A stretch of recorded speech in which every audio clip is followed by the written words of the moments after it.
16 सोमवार का व्रत पूर्ण हो गया है। उद्यापन कैसे करें, उद्यापन की विधि क्या होगी, कितने ब्राह्मणों को भोजन कराना होगा, दान में किन वस्तुओं को हमें देना होगा, उद्यापन खुद से करें या फिर ब्राह्मण को बुला के घर में पंडित जी को बुला करके उनसे उद्यापन करवाएं।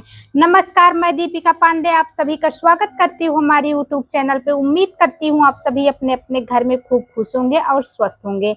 आज मैं आप लोगों से बात करने वाली हूँ कि जैसे जिन भी लोगों का 16 सोमवार का व्रत था, सावन में, सावन का महीना चल रहा है और 16 सोमवार पूरे होने वाले हैं या फिर पूर्ण हो चुके हैं और उन्हें उद्यापन करना है। तो सबसे पहले मैं आपको बता देती हूँ कि 16 सोमवार व्रत का जब भी आप उद्यापन करें तो आपको 17वें सोमवार को उद्यापन करना है, क्योंकि कई लोग ऐसे होते हैं कि जैसे कि आज हमारा 16 सोमवार का व्रत पूरा हुआ तो सबके मन में ये सवाल हमेशा रहता है कि हम जिस दिन हमारा व्रत पूर्ण हो उसी दिन हम 16वें सोमवार को ही उद्यापन कर दें या फिर हमें 16वां सोमवार पूरा करना है और हमें 17वें सोमवार में उद्यापन करना है। तो मैं आप लोगों को बता दूं कि आप लोगों को 17वें सोमवार में उद्यापन करना चाहिए, क्योंकि जब हम 16 सोमवार का व्रत रहते हैं तो जब हमारा 16 सोमवार का व्रत पूरा होगा, रात्रि होगी और सुबह होके हम पारण करेंगे, जब सुबह होगी मंगलवार के दिन, तब हमारा 16 सोमवार का व्रत पूर्ण माना जाएगा, 16वें सोमवार वाला। तो अगर हम उसी दिन, जिस दिन हमारा 16वां सोमवार रहेगा, उसी दिन हम उद्यापन करके और फिर भोजन ग्रहण कर लेंगे तो फिर हमारा वो व्रत काउंट नहीं होगा, फिर हमारा 15 ही सोमवार रह जाएगा। तो इस बात का आप लोग ध्यान रखिएगा अगर आप लोगों को भी उद्यापन करना है तो। अब मैं आप लोगों को बता दूं कि 16वां सोमवार जिन लोगों का पूरा हो रहा है वो लोग उद्यापन कर सकते हैं, क्योंकि बृहस्पति अस्त थे इसलिए उद्यापन जैसे कार्य को रोका गया था, लेकिन अब आप लोग उद्यापन कर सकते हैं। तो आप लोगों को उद्यापन कैसे करना है, उसमें कौन सी सामग्री आप लोगों को लेनी है, उद्यापन अगर आप लोग घर पे करना चाहते हैं तो कैसे करें, पंडित जी को बुला के करना चाहते हैं तो आप लोग कैसे कर सकते हैं। आप लोगों का जिस दिन 17वां सोमवार रहे, आप लोग उठिए, सुबह उठ के नहा धो के स्नान वगैरह करके जिस तरीके से हर सोमवार आप लोग अपनी पूजा करते थे उसी तरीके से आप लोगों को अपनी पूजा कर लेनी है। अगर आप लोग मंदिर में जाके पूजा करती थी तो आप लोगों को मंदिर जाके पूजा कर लेनी है, और अगर आप लोग घर में पूजा करती थी पार्थिव शिवलिंग बना के तो आप लोगों को उस तरीके से पूजा कर लेनी है। फिर अब आप लोगों को उद्यापन के लिए क्या करना है, अपनी सामर्थ्य के अनुसार 101 ब्राह्मण, 51 ब्राह्मण, 21 ब्राह्मण, 11 ब्राह्मण, 5 ब्राह्मण, 7 ब्राह्मण या फिर 1 ब्राह्मण को भी आप लोग अपने सामर्थ्य के अनुसार भोज के लिए आमंत्रित कर लीजिएगा, उसे भोजन करवा दीजिएगा ब्राह्मण को। अगर आप लोग घर पे अपने से उद्यापन कर रही हैं तो अगर पंडित जी को बुला के आप लोग उद्यापन करवा रही हैं तो आप लोगों को उद्यापन के बाद, उद्यापन की जो भी विधि होती है, जब पंडित जी करवा के जाने लगे तो आप लोगों को पंडित जी को भी अपने घर में भोजन अवश्य करा के भेजना है। इस बात का आप लोग ध्यान रखिएगा। अब मैं आप लोगों को बता दूं कि अगर आप लोग घर में उद्यापन कर रही हैं, खुद से उद्यापन कर रही हैं, तो आप लोगों को क्या करना है, जितने भी ब्राह्मणों का आपका संकल्प हो कि इतने ब्राह्मणों को हमें भोज करवाना है, तो आप लोग सुबह ही ये संकल्प ले लीजिएगा भगवान के सामने और फिर आप लोग उन्हें निमंत्रण दे दीजिएगा। अगर आप लोग ब्राह्मण को भोजन कराने की आप लोगों की सामर्थ्य नहीं है, किसी की सामर्थ्य ना हो अगर ब्राह्मणों को भोजन कराने की, तो आप 1 थाली भोजन का दान अवश्य करिएगा। 1 थाली भोजन का दान आपको कैसे करना है मैं आपको बताती हूँ। देखिए, 1 थाली भोजन में आप लोगों को क्या क्या रखना है, ये देखिए। 1 थाली भोजन में आप लोगों को इस तरीके से अपनी थाली तैयार कर लेनी है। चावल रखना है आप लोगों को, जो भी आप लोगों के पास दाल हो, चने की दाल हो, अरहर की दाल हो, उड़द की, मूंग की, वो आप लोग दाल रख लीजिएगा। मैंने चने की दाल रखी है। फिर आप लोगों को 1 कटोरी आटा रख लेना है। आटा इतना होना चाहिए कि एक व्यक्ति का पेट भर सके, मतलब 1 थाली भोजन का दान इस तरीके से होता है कि अगर एक व्यक्ति उस भोजन को पका के खाए तो उसका आराम से पेट भर सके, उसकी आत्मा को तृप्ति मिल सके। इस तरीके से आप लोगों को कर लेना है। आप लोगों को घी या तेल, ये देखिए आप लोगों को दिख रहा है, आप लोगों को ले लेना है, इसमें थाली में रख देना है। कुछ मीठा भी आप लोगों को ले लेना है। इस तरीके से देखिए मैंने मीठा लिया है। और जब भी आप लोग सीधा निकालें तो आप लोगों को उसमें नमक जरूर रखना है। नमक रखना, नमक का दान आप लोगों को अवश्य करना है। बिना नमक के आप लोगों को भोजन की थाली दान नहीं करनी है। आप लोगों को आलू ले लेना है सब्जी वगैरह के लिए, जिससे दान में आप लोग जब दान की थाली निकालें तो आप लोगों को उसमें इन चीज़ों को रखना है। कुछ आप लोगों को फल जरूर रख लेना है। जो भी आप लोग फल, ऋतु फल हो या फिर आपके पास जो भी फल उपलब्ध हो, आप लोगों को फल ले लेना है। इस तरीके से ये थाली आप किसी ब्राह्मण के घर में आप लोग दान कर सकती हैं, या फिर कहीं आप लोग मंदिर वगैरह में जा रही है पूजा करने के लिए तो आप लोग वहां भी पंडित जी को ये दे करके आ सकती हैं। एक चीज आप लोगों को इसमें और रखनी है, आप लोगों को इसमें अपनी सामर्थ्य के अनुसार दक्षिणा जरूर रख देना है। ये देखिए दक्षिणा आप लोगों को जरूर रख देना है। अपनी सामर्थ्य के अनुसार आप लोग इसमें दक्षिणा रख दीजिएगा। अब ये थाली पूर्ण हुई दान देने के लिए, तो आप लोग दे दीजिएगा। आप लोग चाहे तो पका हुआ भोजन की थाली भी दान दे सकते हैं। उसमें आप दाल, चावल, पूरी, सब्जी, रोटी, लेकिन आप लोगों को एक बात का अवश्य ध्यान रखना है कि मीठा आप लोगों को उसमें कुछ जरूर रखना है। जैसे कि सावन के सोमवार का व्रत है, सावन सोमवार उद्यापन आप लोग करने जा रहे हैं 16 सोमवार का, तो आप लोग इसमें अगर खीर और पूरी का दान करेंगे तो ये बहुत ही शुभ माना जाएगा। तो आप लोग खीर और पूरी बना के भी आप लोग भोजन करा सकती हैं। इसलिए देखिए मैंने इसमें चावल रखा है और इसी के साथ आप इसमें 1 गिलास दूध भी रख सकती हैं। तो इस तरीके से आप लोगों को एक थाली भोजन निकाल देना है। अगर आप लोग घर पे जो है पूजा कर रही हैं करना है। अब ये हो गई भोजन के दान वाली बात।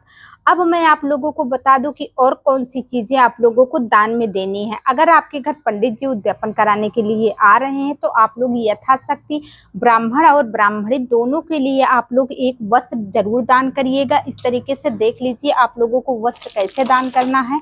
आप लोग एक वस्त्र ले लीजिएगा और आप लोगों को वस्त्र का दान करना है। इस तरीके से लाल पीली साड़ी होनी चाहिए। साड़ी जो है, साड़ी का कलर आप लोग मैरून रखिएगा, लाल रखिएगा, पीली रखिएगा, हरी रख लीजिएगा। इस तरीके से आप लोग दान देनी है। ब्राह्मण के लिए भी आप लोग वस्त्र दान कर सकते हैं। अगर आप लोगों की अपने सामर्थ्य के अनुसार नहीं तो फिर आप लोग इस तरीके से, जैसे मैंने एक तौलिया लिया है दान देने के लिए, तो इस तरीके से आप एक तौलिया या फिर रुमाल भी दे सकते हैं, गमछा दे सकते हैं, धोती दे सकते हैं पंडित जी के लिए। तो आप लोग इस तरीके से पंडित जी के लिए और ब्राह्मणी के लिए इस तरीके से आप लोग दान की वस्तुएं ले लीजिएगा। आप लोग इस तरीके से दान दे सकते हैं। और फिर इसके साथ ही आप लोग एक पुस्तक भी जरूर दान में दीजिएगा, चाहे शिव चालीसा हो गई या फिर शिव जी की आरती वगैरह की जो संग्रह किताब आती है आरती संग्रह की, आप वो दान दे सकते हैं। या फिर शिव महापुराण की जो किताब आती है आप लोग उसे दान दे सकते हैं। तो अपनी सामर्थ्य के अनुसार आप लोग देख लीजिएगा आपके बजट में क्या है। मैंने ये शिव चालीसा लिया है दान देने के लिए, तो आप भी अपनी सामर्थ्य के अनुसार ले लीजिएगा। फिर और कौन सी चीज़ें आप लोगों को दान में देनी है, आप लोगों को मैं बता दूं कि आप लोग इस तरीके से देखिए, माता गौरा के लिए श्रृंगार की वस्तुएं आप लोग जरूर दान में दीजिएगा। ये देखिए बिंदी ले लेनी है आपको, आलता ले लेना है। फिर आप लोगों को इसमें देखिए मैंने चूड़ी ली है, आप लोगों को चूड़ी ले लेना है। ये सिंदूर है, मेहंदी आप लोग अवश्य रखिएगा। सावन के महीने में माँ गौरा के लिए मेहंदी जरूर रखिएगा। ये देखिए कंघी है और ये देख लीजिए कान में पहनने के लिए बाली है। इसमें सारी चीज़ें आप लोगों को श्रृंगार में दान में अगर आप लोग देना चाहती हैं तो आप लोग दे दीजिएगा। और फिर इस तरीके से देख लीजिए इसमें काजल वगैरह भी मैंने रखा है, मैं आप लोगों को दिखा दूं। ये देखिए काजल वगैरह भी रखा है, ये लाल वाला सिंदूर है। सारी चीज़ें जितनी भी श्रृंगार की चीज़ें आती है सारी चीज़ें आप लोगों को दे देनी है। ये देखिए माता रानी के लिए आईना है, तो सारी चीज़ें आप लोगों को इस तरीके से माँ गौरा के लिए दान में आप लोगों को दे देनी है।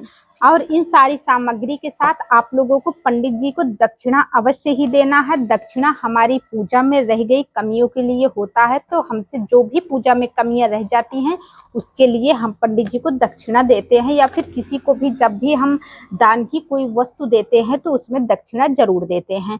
तो आप लोग माँ गौरा को ये सारी चीज़ें पहले चढ़ा दीजिएगा। वस्त्र वगैरह भी जो भी चीज़ें हमें दान में देनी है सबसे पहले आप माँ गौरा को और भगवान शिव को चढ़ा दीजिएगा। चढ़ाने के बाद आप लोग इसे दान में दे दीजिएगा। आप लोग दक्षिणा देते समय एक बात का अवश्य ही ध्यान रखा करें, उसमें 1 रुपए का सिक्का जरूर से जरूर लगाया करें, क्योंकि 1 रुपए का सिक्का लगाना दान में बहुत ही शुभ माना जाता है। बिना 1 रुपए के दान पूर्ण नहीं होता है। दान हमेशा विषम की संख्या में दिया जाता है। जब हम लोग ब्राह्मण को भोजन कराते हैं तो भी विषम की संख्या में कराते हैं। 1 हो गया, 3 हो गए, 5 हो गए, 7 हो गए, 11 हो गए, 21 हो गए, 51 हो गए, 101 हो गए, तो इस तरीके से हम कराते हैं। तो आप लोग इन छोटी छोटी चीजों का ध्यान अवश्य रखा करिए। जब तक हम कोई व्रत रखते हैं, एकादशी हो गया, प्रदोष हो गया, 16 सोमवार हो गया, सावन का सोमवार हो गया, जब तक हम इन सभी व्रतों में उद्यापन नहीं कर देते हैं, उद्यापन की विधि नियम के अनुसार नहीं कर लेते हैं, तब तक हमारा व्रत पूर्ण नहीं होता है। तो आप लोगों को इस तरीके से उद्यापन जरूर करना है। चाहे तो आप लोग बड़ा उद्यापन कर सकते हैं, मतलब 101 ब्राह्मण को खिला सकते हैं, 251 ब्राह्मण को खिला सकते हैं, हजारों ब्राह्मणों को खिला सकते हैं, या फिर आप लोग एक थाली भोजन का दान देकर भी आप लोग सारी नियम और विधि को मान करके आप लोग इस तरीके से अपने 16 सोमवार व्रत का उद्यापन कर सकते हैं। तो आप लोग अपनी सामर्थ्य के अनुसार, जो भी आपको भगवान ने दिया है उसके अनुसार आप लोग अपना उद्यापन जरूर कर लीजिएगा।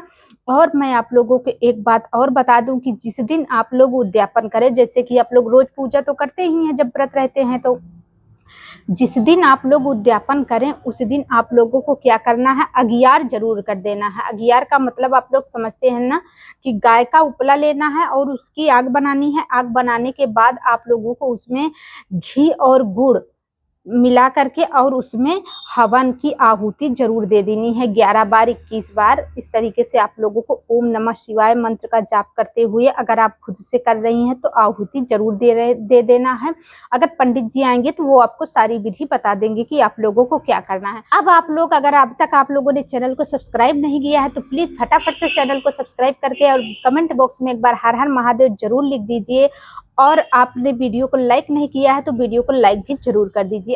अब आप लोगों के मन में एक सवाल आ रहा होगा कि आप लोगों को भोजन कब करना है। जब आप लोग उद्यापन की सारी विधि कर दे, दान वगैरह दे दे, ब्राह्मणों को भोजन करा दे, पंडित जी उद्यापन की विधि करवा के चले जाएं, या फिर आप लोग घर पे खुद से कर रही हैं तो आप लोग कर लें।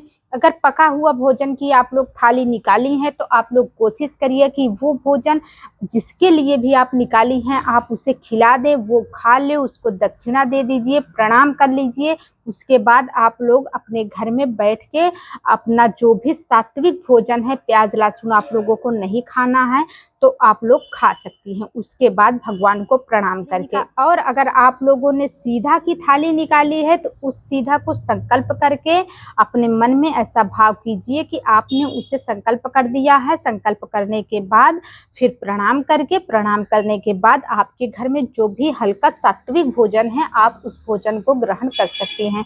तो ये सारी मैंने आप लोगों को जो है बता दी उद्यापन की विधि। अगर आप लोगों को वीडियो अच्छी लगी है, वीडियो थोड़ी सी भी पसंद आई है, तो आप लोग प्लीज हमारे चैनल को सब्सक्राइब कर लीजिए और वीडियो को लाइक कर दीजिए। कमेंट बॉक्स में हर हर महादेव जरूर लिख दीजिए। मिलते हैं ऐसे ही एक जानकारी के साथ अगली वीडियो में, तब तक के लिए हर हर महादेव।